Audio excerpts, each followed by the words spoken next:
صبح سے اگر آپ دیکھیں سب سے پہلے عمران خان نے اس کی جو ہے وہ مذمت کی. شہباز شریف صاحب تو ابھی ہمیں انہیں ڈھونڈ رہے ہیں, وہ مل ہی نہیں رہے صبح سے کہ وہ ہے کدھر.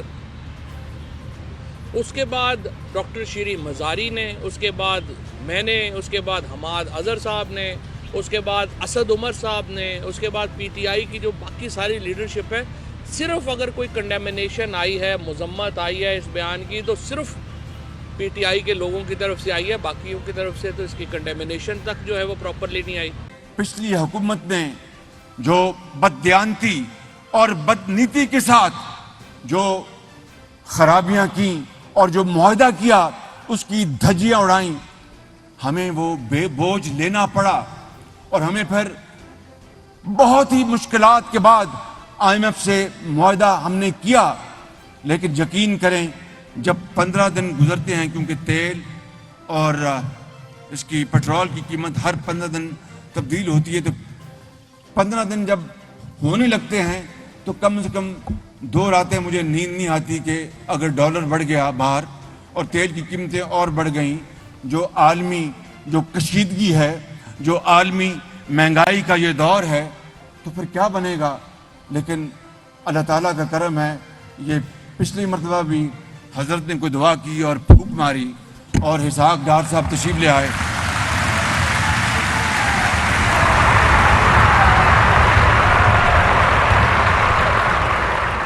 ذرا ملاحظہ کیجئے گا, میں نے کی بات کی ہے, جادو ٹونے کی بات نہیں کی میں نے.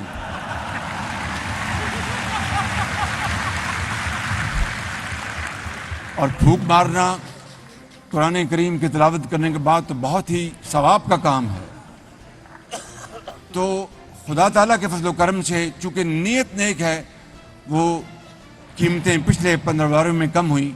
اب کل پھر ہم نے نئی قیمت جاری کرنی ہے, تو میں پھر حضرت کی خدمت میں حاضر ہوں گا کہ ایک اور پھونک مار دیں.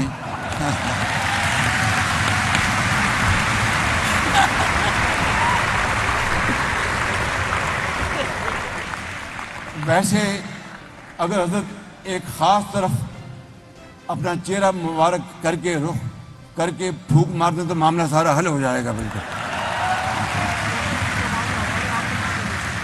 اور وہ زیادہ دور نہیں یہاں سے, بس پھونک ہی ماریں گے, کام ہو جائے گا انشاءاللہ.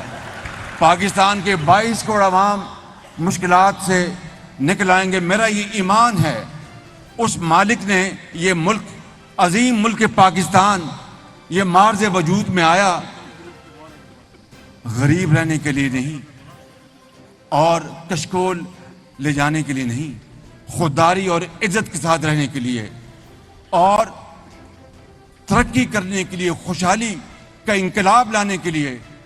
مجھے ایک دن وہ جو سابق ہیں وزیر اعظم, انہوں نے, وہ روز ویڈیو دکھاتے ہیں اپنے جلسوں میں, اور جلسوں میں آ کے پتہ نہیں کیا کیا باتیں کرتے ہیں, کچھ سمجھ میں نہیں آتا کہ یہ بات کیا کر رہے ہیں. کبھی کہتے ہیں کہ جاپان اور جرمنی جو ہے یہ ہمسایہ ممالک ہیں,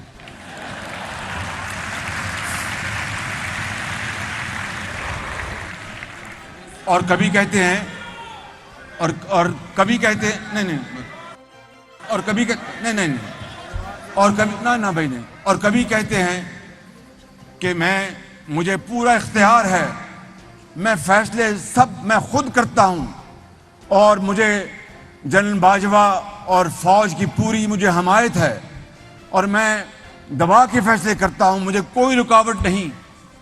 آج کل کہتے ہیں تو مجھے تو فیصلہ ہی نہیں کرنے دیا گیا. تو بھائی اگر فیصلہ نہیں کرنے دیا گیا تو 3.25 سال آپ کیا کرتے رہے؟ آپ تو یہی کہتے رہے کہ مجھے پورا اختیار ہے, میں مختار ہوں, تمام فیصلے میں کرتا ہوں. میں آپ عالم دین ہیں, بہت اللہ تعالیٰ سے آپ سب لوگ ڈرنے والے ہیں. صبح قرآن کریم کی تلاوت کرتے ہیں, فجر کی نماز کے وقت آپ سجدہ ریز ہوتے ہیں. ہم سب, میں آپ کو گواہ بنا کر کہنا چاہتا ہوں بلا خوف تردید کہ ایسا جھوٹا شخص خدا کی قسم میں نے اپنی زندگی میں نہیں دیکھا. بالکل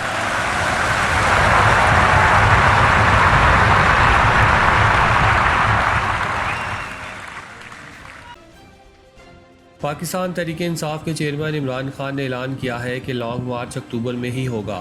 نجی ٹی وی کو دیے گئے انٹرویو میں عمران خان نے کہا کہ لانگ مارچ ہوگا اور اکتوبر میں ہی ہوگا۔ مجھے معلوم ہے یہ کیا کریں گے، اس لیے تیاری پوری کر لی ہے۔ سابق وزیر اعظم نے کہا کہ اکتوبر میں صرف مارچ نہیں بلکہ سب کچھ ہوگا۔ میں قوم کو ایک دن پہلے بھی کال دے سکتا ہوں، مگر تیاری مکمل کرنے کا انتظار کر رہا ہوں۔ عمران خان نے دعویٰ کیا کہ میری ہر چیز ریکارڈ ہوتی ہے، اس لیے بس تیاری کر رہا ہوں اور کسی کو منصوبہ بندی کے بارے میں آگاہ نہیں کر رہا، مگر عوام کا جو جذبہ دیکھا اس بنیاد پر کہہ سکتا ہوں کہ ملکی تاریخ میں اس سے پہلے کبھی اتنے بڑے تعداد میں لوگ باہر نہیں نکلے ہوں گے۔ امریکی صدر کے جوہری پروگرام سے متعلق بیان پر گفتگو کرتے ہوئے کہا کہ جو بائیڈن کے بیان کے دو پہلو ہیں۔ پہلا یہ ہے کہ انہوں نے وزیر اعظم، وزیر خزانہ سمیت حکومت کے تمام اقدامات کو مسترد کر دیا کیونکہ اس وقت بھارت ان کا پسندیدہ ہے۔ عمران خان نے کہا ہے کہ میرا ماننا ہے کہ ہمیں اگر اپنے مفادات کے لیے امریکہ کے سامنے کھڑا ہونا پڑے تو ایسا کرنے سے گریز نہیں کرنا چاہیے، کیونکہ ہمیں عوام نے منتخب کیا ہے۔ ہم اپنے لوگوں کو قربان کرنے سمیت ان کے لیے جو بھی کر لیں وہ کبھی خوش نہیں ہوں گے۔ پی ٹی آئی چیئرمین نے کہا یہ حکومت ملک کو ڈیفالٹ کی طرف لے کر جا رہی ہے جس کو ابھی بھی ہم بچا سکتے ہیں، تاہم اگر ایسا ہو گیا تو جو ہمیں اس سے باہر نکالے گا وہ بھاری قیمت لے گا، اور مجھے خطرہ ہے کہ ہمیں ڈیفالٹ سے نکالنے کے لیے یہ ہم سے ہماری قومی سلامتی مانگیں گے اور پھر وہ بالکل ختم ہو جائیں گی۔ عمران خان نے ملکی سیاست کے حوالے سے کہا کہ اگر نواز شریف پاکستان آیا تو اس کا سب سے زیادہ سیاسی فائدہ ہمیں ہوگا۔ Army chief general Qamar Javed Bajwa نے لائن آف کنٹرول نوسیری سیکٹر کا دورہ کیا ہے۔ پاک فوج کے شعبہ تعلقات عامہ ISPR کے مطابق LOC کے نوسیری سیکٹر آمد پر corps commander Rawalpindi lieutenant general Sahil Shamshad Mirza نے آرمی چیف کا پرتپاک استقبال کیا۔ جنرل قمر جاوید باجوہ LOC کی صورتحال اور فارمیشن کی تیاریوں پر خصوصی بریفنگ دی گئی۔ آرمی چیف نے نوسیری سیکٹر میں متعین افسروں اور جوانوں سے ملاقات کی۔ اس موقع پر پاک فوج کے سپہ سالار نے جوانوں کی آپریشنل تیاریوں پر اظہار اطمینان کرتے ہوئے ان کے بلند حوصلے کی تعریف کی۔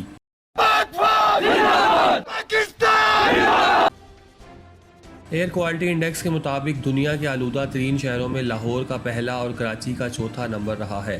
انڈیکس کے مطابق آلودہ شہروں کی فہرست میں لاہور 210 پارٹیکولیٹ میٹرز کے ساتھ پہلے نمبر پر رہا۔ کراچی کی فضاؤں میں آلودہ ذرات کی مقدار 168 پارٹیکولیٹ میٹرز ریکارڈ ہوئی۔ بیجنگ 186 پارٹیکولیٹ میٹرز کے ساتھ آلودہ شہروں میں دوسرے نمبر پر، جبکہ بھارت 181 پارٹیکولیٹ میٹرز کے ساتھ آلودہ شہروں کی فہرست میں تیسرے نمبر پر ریکارڈ ہوا۔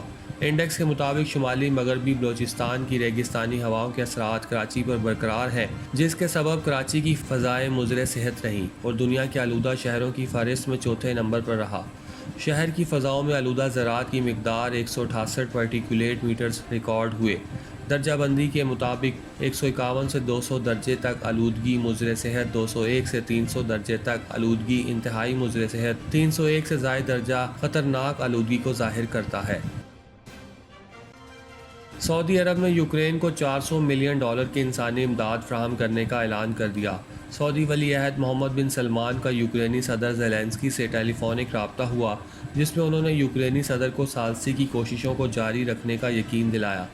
اس موقع پر سعودی ولی نے یوکرین کو $400 ملین کی انسانی امداد فراہم کرنے کا اعلان بھی کیا۔ سعودی ولی عہد کا کہنا تھا کہ کشیدگی میں کمی کرنے کے لیے ہر ممکن تعاون کریں گے۔ یوکرینی صدر نے حمایت پر سعودی ولی عہد کا شکریہ ادا کیا اور محمد بن سلمان کو گزشتہ ماہ مملکت کا وزیر اعظم نامزد کیے جانے پر مبارکباد دی۔ زیلنسکی نے سعودی عرب کی جانب سے یوکرینی علاقوں کو روس میں ضم کرنے کی مذمت اور اقوام متحدہ کی جنرل اسمبلی میں روس کے خلاف ووٹ دینے پر ان کا شکریہ ادا کیا۔ جب چاہیں جو چاہیں کھانا ہمیشہ لاہوری چلی سے کھائیں۔ لاہوری چلی میرا ریسٹورنٹ۔ میرا بھی تو ہے، میرا بھی تو ہے، میرا بھی تو ہے، میرا بھی تو ہے، میرا بھی تو ہے، میرا بھی تو ہے، میرا بھی تو ہے۔ ہم سب کا ریسٹورنٹ۔ لذیذ، تازہ، صحت بخش کھانوں کی وسیع ورائٹی، لاہوری چلی restaurant and sweets, 1026 Coney Island Avenue, Brooklyn, New York 11230۔ Manager Amanullah Farooqui 718 8591400।